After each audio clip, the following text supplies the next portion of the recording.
বাসায় যদি নুডলস থাকে তাহলে এই রেসিপিটা ঝটপট এখনই বানিয়ে নিতে পারবেন। তৈরি করা খুবই ইজি। প্রথমে নুডলসগুলো সেদ্ধ করে নিতে হবে। সেদ্ধ করে নিয়ে আমি একটা বোলে নিয়েছি, সেখানে আমি অ্যাড করে দিয়েছি আলু। এখানে আমি মাঝারি সাইজে একটা আলু সেদ্ধ করে আমি এখানে অ্যাড করছি। সেই সাথে আমি এখানে অ্যাড করে দিয়েছি পেঁয়াজ কুচি, মরিচ কুচি, ধনেপাতা সবগুলো একসাথে এখানে দিয়েছি। হলুদ গুঁড়ো, জিরে ও ধনের গুঁড়ো এখানে অ্যাড করে দেব ম্যাজিক মশলা।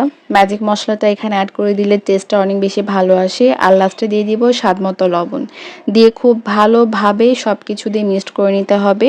এই কাজটা অবশ্যই একটু খুব ভালোভাবে করতে হবে। বাইন্ডিং এর প্রবলেম হলে এখানে কর্নফ্লাওয়ার বা বেসন এখানে অ্যাড করে দিতে পারেন, সেক্ষেত্রে পরিমাণটা একটু কম হবে। মাখানো হয়ে গেছে আর আমি এখানে কড়াইয়ে তেলও এখানে অ্যাড করে দিয়েছি। তেলটা খুব ভালোভাবে গরম হয়ে আসলে ছোট ছোট পাকোড়া তৈরি করে এখানে দিয়ে দিতে হবে। গরম গরম তেলে মাঝারি আঁচে ভেজে নিতে হবে যতক্ষণ না পর্যন্ত খুব সুন্দর একটা কালার চলে আসছে। হালকা ব্রাউন কালার যখন হয়ে আসবে তখন এটা ভেজে তুলে নিতে হবে। হাই ফ্লেমে ভাজা যাবে না, তাহলে বাহিরটা চট করে কালার চলে আসবে, ভেতরে কুক হবে না। দেখুন কত সুন্দর একটা কালার চলে এসেছে।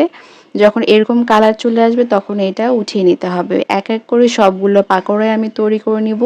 বিকালে নাস্তার জন্য এটা একদমই পারফেক্ট। বিকালে নাস্তা বা খেলাধুলার সময় কিন্তু এরকম একটা মজাদার পাকোড়া যদি থাকে তাহলে আর কিছুই লাগবে না। বড় সকলেই খুবই পছন্দ করবে আর এটা তৈরি করা খুবই ইজি, আপনারা তো দেখেই বুঝতে পেরেছেন। আর এটা খেতে অসম্ভব মজাদার। আমি যখন খেয়েছি তখন আমার কাছে খুবই ভালো লেগেছে। সত্যি বলছি এটা খেতে খুবই মজাদার। এটার সাউন্ডটা শুনলেই আপনারা বুঝতে পারবেন যে এটা কতটা ক্রিস্পি হয়েছে। আমি আপনাদেরকে সাউন্ডটা শুনে দেখাচ্ছি।